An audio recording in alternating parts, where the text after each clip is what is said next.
Hello, everyone. Welcome to this webinar. I'm Francis Seeley from GlobalNet 21, and this is one of the regular webinars we do where we interview a lot of people who, in some way or the other, are doing something innovative or making a difference. And in this webinar, we're going to interview Mercy Francis. Now, she's a lady who's an entrepreneur. She's been working with the media, and she's done a great deal of work, and she comes from a very talented family. And we're going to look at her journey in terms of her identity from her BAME group that she came from, the Black community, to the wider society. And it's a really interesting story. And it would tell us a lot about that journey and help us to understand things a lot better, I think. So Mercy, thank you for joining us today. Maybe we could start by asking you if you could say, not a great deal because we've got a lot of questions, but if you could say a little about yourself and your journey and where you think you are now. Okay, good morning and thank you for having me. Well, currently I'm the chairman of Pets with No Conservatives, and I've been on a long journey to get here. As you mentioned, I started off in business. I did training in media and culture and communication, and I had children and ended up because of the hours to do with how as a media person you work, we're not suitable when you have children. So I decided to start on a business, which, you know, a business you can work around your own time and work around the children. So I did that until my children were old enough and they were all in school, and I decided to now do what I wanted to do. I went back to uni, did my master's in digital media, and I also enrolled onto MP shadowing scheme because I've always wanted to be in politics. So yes. Okay, well, we'll talk to you about your journey into politics because you're from the community you come from and you're a conservative, and some people will say, wow, but we'll talk about that in a minute. I mean, you are from the BAME community, and how important is that identity to you? And has identity politics been an important part in your life, in your journey? Oh, yes, it has. Well, because obviously I'm a conservative, and the BME community are known for being Labour supporters. So when you say as a Black person, I'm a conservative, they're like, why are you've basically gone to the wrong side. So for me, I decided to look at the manifestos, what the party is offering me, instead of just joining the multitude, which is what I believe most people in my community do. They vote Labour for one reason or another, whether it's because their family voted Labour or they get a WhatsApp message and they know everybody in the community is voting Labour because they believe, like when I went into a shop on Saturday and they found out I was the chairman of the Conservatives, they said, oh, why are you voting, why are you with the Conservative? Don't you know the Labour Party is the Black People's Party? And I thought, how did they arrive at that? Well, I suppose in a way, you know, the identity politics which the Black community developed over years has been important for developing a sort of collective self-confidence. But, you know, that's important because although you belong to a party, and there are other parties as well, political parties in the mid 20th century sort of didn't listen to the growing communities. They sort of sidetracked it, didn't they? Yes, I think that's where you have people like Diana Abbott, who are the pioneers, who Labour obviously welcomed the BME community into their party. And I believe that's probably where a lot of people get that whole idea and philosophy that the Labour Party is a party for the BME because they welcomed us and allowed us to have a voice, and the party, as people would say, for the working class, which most BME people are. But I believe that is changing. We're in a new era. A lot of BME people and BME community, especially Black people, are beginning to start their own businesses and have high jobs, and even like the head of civil service is a black person. So they're beginning to have a lot of responsibilities. But I suppose when you look at it, the reason why so many BAME communities, and particularly the black community, orientated towards the left was that in the 60s you had the growth of multiculturalism. And you had people like Stuart Hall, who was at the Open University, and I knew him, he was a fantastic man.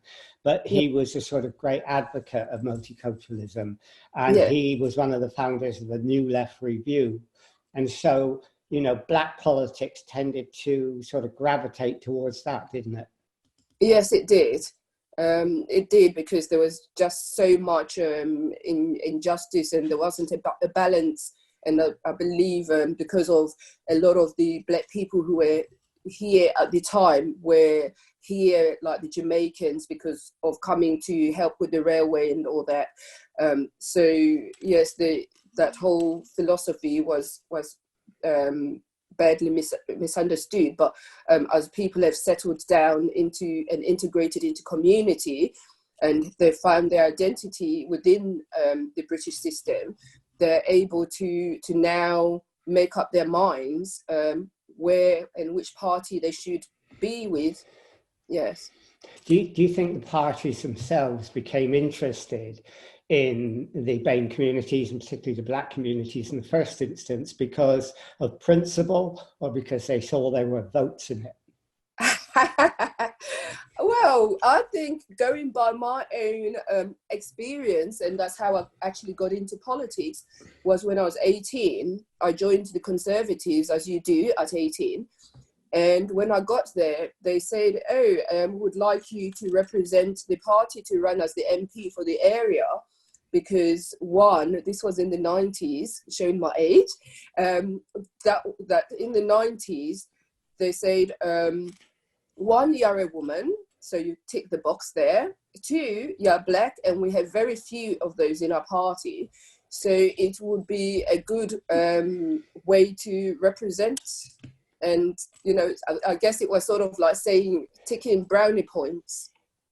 Well, I mean, so what was your journey away from the left? And do you think that there are many people in the black community who are now not voting on party lines, that they're having a different approach to how politics works? Well, I guess for me, my parents were Conservatives anyway, so I might have done that and followed initially that route because my parents voted Conservative. But I do believe that now that we've moved on a couple of decades ahead, and the world has changed and UK has changed considerably, the BME community are now moving away and beginning to join the Conservatives and join other parties like the Lib Dems as well. So, yes. So is that a sort of natural progression? When you come in, you tend to feel a sense of isolation. I remember reading about in the United States in Tammany Hall, when the migrants came in, Tammany Hall of the Democratic Party grabbed them. And in a way, it was the Labour Party sort of welcomed them. But now in America, you see, you know, ethnic minorities voting in all sorts of different ways. And you think that's beginning to happen here as well? Yes, I do believe that's beginning to happen, because I was actually surprised about 8 years ago or so when the gate man at my son's school had said he's actually running for mayor under UKIP. And I was surprised, and I was thinking, UKIP is not a Black People's Party. So I was surprised and realized, yes, that change is happening. We're beginning, some people, I think it might be for career advancement. Others is because of their convictions that they do want to change parties, because they're beginning to reason and they're beginning to see themselves as British rather than as immigrants in this country. But that surprised me as well. I mean, we've got 3 Brexit Party candidates standing in the borough in which I live, and they're all from BME communities. And, you know, some people say, wow, you know, that's not where they belong. I mean, how do you explain that? I mean, is it I mean, it's very difficult for a lot of people to understand that. I mean, do you understand that? Yes, I understand that. As I said, sometimes it's to do with career advancement and people wanting to join a party that is welcoming them and giving them the opportunity that they want in that they do feel passionate about politics, about wanting to change. And I think that's even another thing that a lot of our community, they've moved away from complaining, which is what I used to find a lot of our community were doing, especially with the group I joined, Operation Black Vote, who tried to get the message out to the community that rather than sit at home and complain, you can actually make a difference by joining a political party, and also not just joining, voting. You can also join a political party and become a politician. You can become a councillor, you can become a school governor, and you can get involved in your community in one way or another and shape the community to be what you want it to be. So I think that's where you're seeing a lot of different BME people joining different parties according to their own convictions. But do you think also it's a shift in identity politics, like many people in the BAME community, Black community especially again, are saying, you know, we're not just from our community, we're now British. And it's a statement of saying that. I mean, I remember making a program in Liverpool with British-born Blacks who've been there for like 2 or 3 centuries. They came over with the slave trade. They were before the recent migrants, and they were very much Black and British. And they had a different identity to the migrants. And do you think that that's what's happening now? Yes, certainly. I believe a lot of people who have settled here for a long time, they're beginning to see themselves as British and not from their homeland. Because I did speak about this, that I think before I used to find if I went around African people, they didn't speak about British politics. They rather spoke about African politics, and they knew everything current about African politics in whichever country they came from.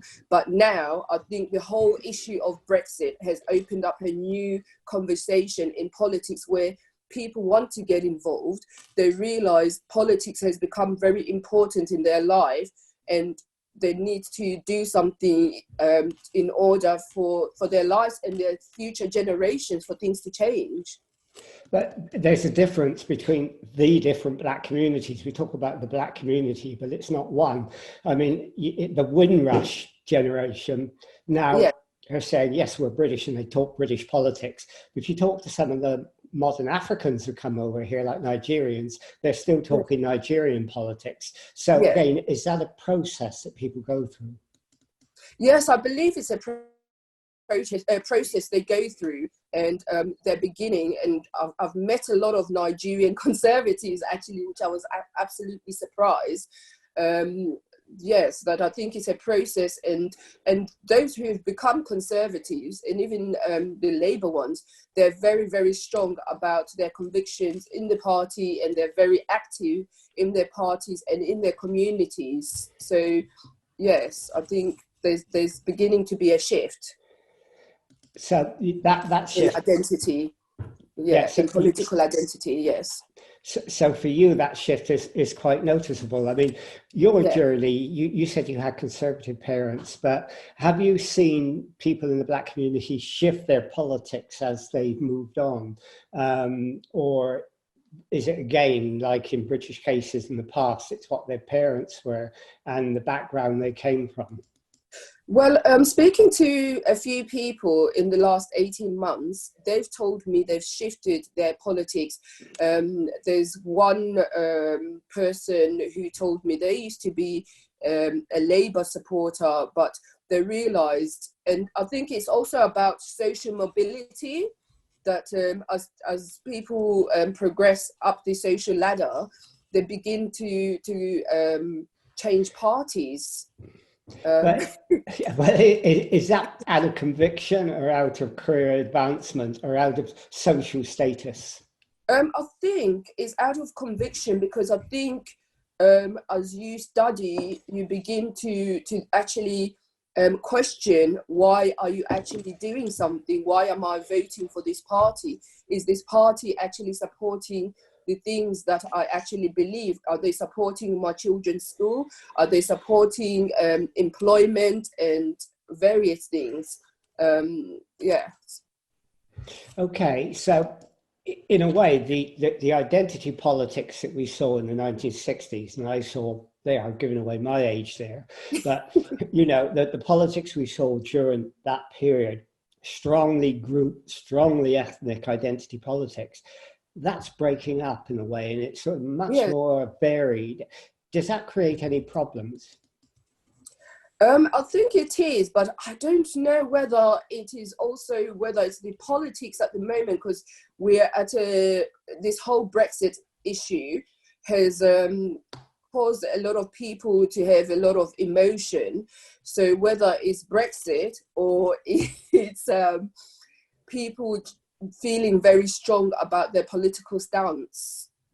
I mean, it's interesting you say Brexit, because it's affected us all emotionally as well as rationally, Yes, because it's made us question our identity. You know, yes, everyone, me, everyone.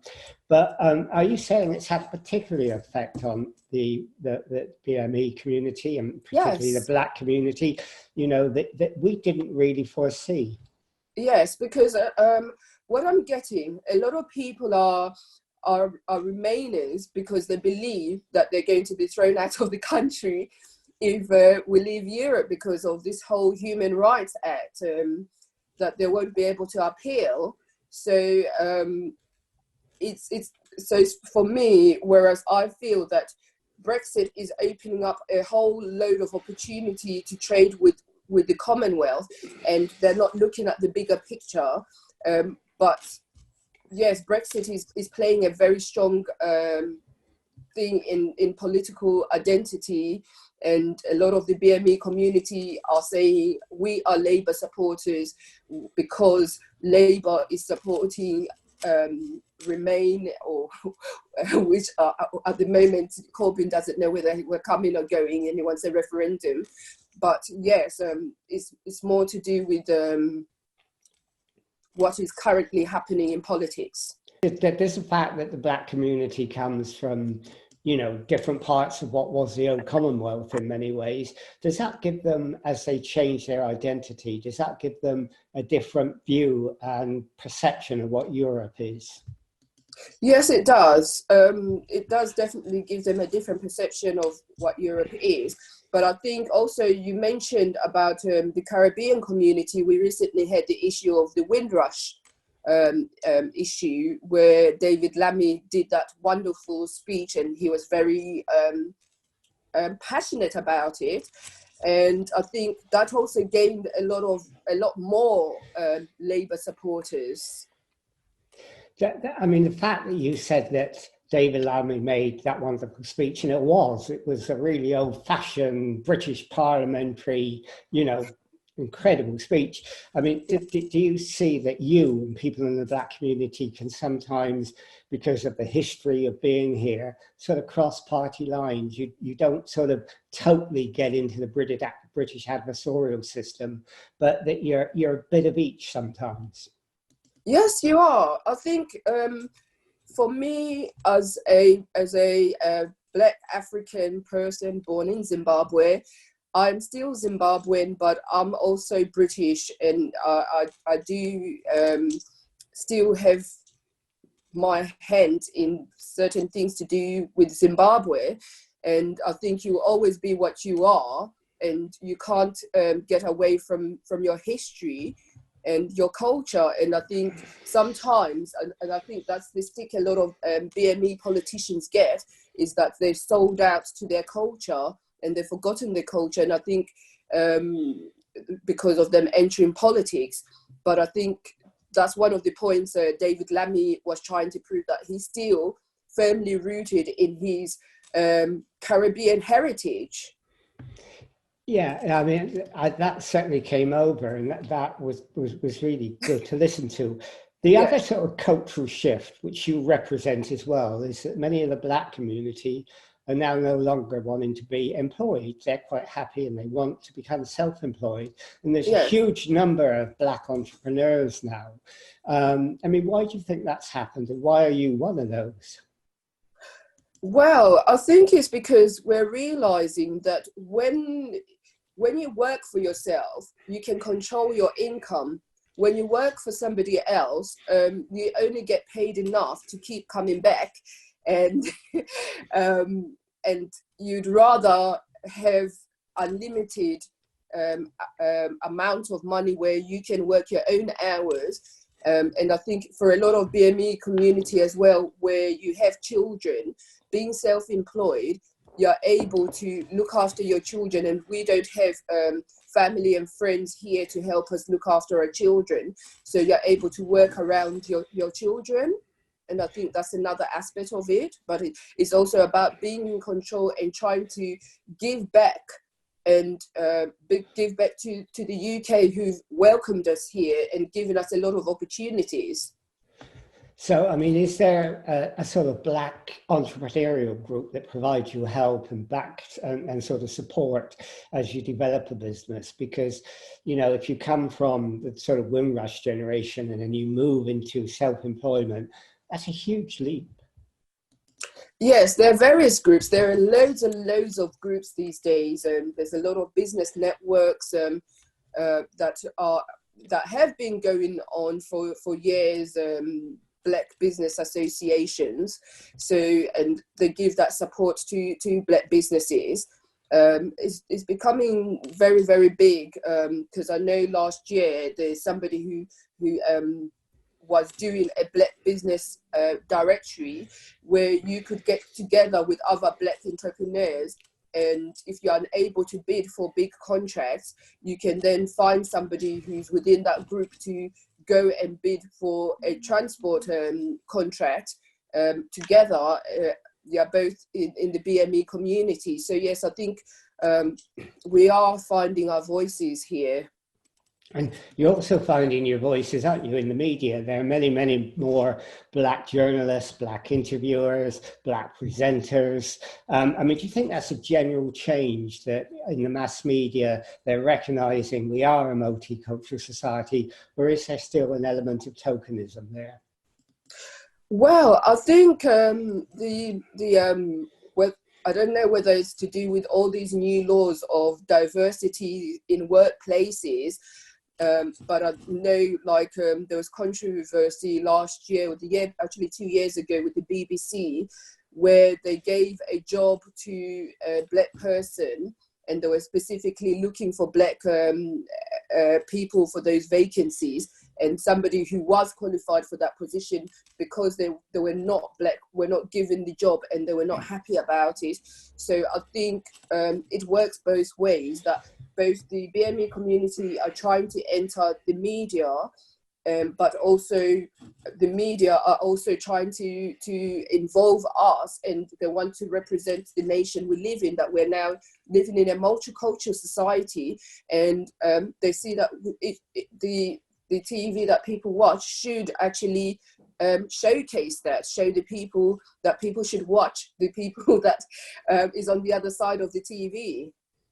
So is there, you know, lots of people on the left say, you know, we should have positive discrimination towards Black communities, women, disabled, and so on. Do you think we're moving now into a different era where we're saying, you know, they've now so progressed compared to what they were 10 years ago, that Yes. Now we've got to really look at ability and not get down to these sort of little boxes? To some extent, I do, but I think there's not enough that is being done. There still is a long way, because I know, especially like you mentioned, disabled people, there needs to be more representation of disabled people, even especially within the BME community, in media, in business, and they're being sidelined. So I think that conversation still needs to be open, and they still need to be recruiting and targeting more BME people within business and media. Okay. I mean, so you've been on quite a long journey, and you've seen the whole sort of environment of identity politics change. Some people have argued that identity politics was great in the 60s because it gave, groups like the BME community, disabled women and so on, a chance to move in a way that they couldn't before. But it raised questions of fragmenting society, of endangering social cohesion. Now, do you think we have to now, or are we at a stage where we've got to rethink what social cohesion is? Is it something like with your journey, it's happening naturally, or do we need to look at a new sort of framework for social cohesion? I think we do need to look at a new position, but I think with me, it happened naturally, as you said, and I think for different factors, my education, my background in media, the people you knew, and in business, the connections I already had before have helped me to get to where I am now. But I think other people do not have that same opportunity, and so I think there still needs to be a lot of work done in that area, and that's one of the reasons you knew of my Black History Month, that I'm trying to help that to happen, that a lot of BME people don't know what is accessible to them, and for me, I'm trying to get them to know that, and also get the government and different avenues to know that they should be helping the BME community to get to certain level that they're capable of. It's not lack of ability, it's lack of open doors. Okay, so, there's still a lot of work to do, but, Yeah. the Black community has moved tremendously from the Windrush days. There's still traps that they've had to face. There's still pockets of deprivation. There's still discrimination, but how do you see it developing further in the coming years?